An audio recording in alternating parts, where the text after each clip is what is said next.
গত কয়েকটা দিন আমাদের পুরো পরিবারের ওপর দিয়ে বড় ঝড় বয়ে গেছে। আমার স্বামী, দুটো বাচ্চা আর আমরা সবাই একসাথে জ্বরে বিছানায় পড়েছিলাম। একটা মা যখন অসুস্থ থাকে আর সাথে তার বাচ্চারাও কাতরায়, তখন মনে হয় দুনিয়ার সব অন্ধকার যেন একসাথে নেমে এসেছে। কিন্তু এই কঠিন সময়টাই আমাকে আবার মনে করিয়ে দিল এই সুস্থতা আল্লাহর কত বড় একটা নেয়ামত, আল্লাহর দেওয়া কত বড় একটা উপহার। প্রতিদিন সকালে সুস্থ শরীরে ঘুম থেকে ওঠা, নিজের পায়ে দাঁড়িয়ে বাচ্চাদের জন্য কাজ করতে পারা, এইগুলো যে কত স্পেশাল তা আমরা অসুস্থ না হলে বুঝতেই পারি না। আল্লাহর অশেষ রহমতে আমরা সবাই এখন সুস্থ।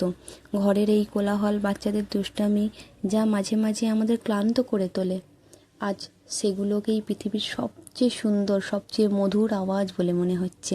আলহামদুলিল্লাহ, সুস্থতা সত্যিই আল্লাহর এক পবিত্র আমানত। কথায় আছে না, মানুষ দুটো জিনিসের মূল্য কখনো দিতে পারে না, এক হলো সুস্থতা আর অন্যটি হলো অবসর সময়। পুরো পরিবার মিলে জ্বরের ঘোরে কাটানো দিনগুলো আমাদের এই ধ্রুব সত্যটাই আবার মনে করিয়ে দিল। সুস্থ থাকাটা কোনো সাধারণ বিষয় নয়, এটি আল্লাহর দেওয়া এক বিশেষ অনুগ্রহ। অসুস্থতার এই কয়টা দিন ঘরদোরের দিকে তাকানোই হয়নি। চারপাশটা কেমন যেন অগোছালো আর বিষণ্ণ হয়েছিল। মনের ভেতর এক ধরনের শান্তি অনুভব করছি। নোংরা কাপড়গুলো ধুয়ে ফেলা, বিছানার চাদরটা বদলে ফেলা, এই ছোট ছোট কাজগুলো যেন একটা নতুন শুরু মনে হচ্ছে।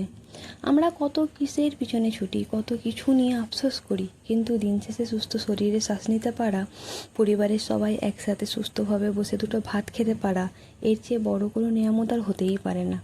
আল্লাহ যেন আমাদের সবাইকে সবসময় সুস্থ রাখেন এবং এই হেদায়েতটুকু ধরে রাখার তৌফিক দেন। সবাই সুস্থ থাকবেন, প্রিয়জনদের খেয়াল রাখবেন, নিজেরও একটু বেশি খেয়াল রাখবেন। আবারও দেখা হবে পরের অন্য কোনো ব্লগে। আল্লাহ হাফেজ।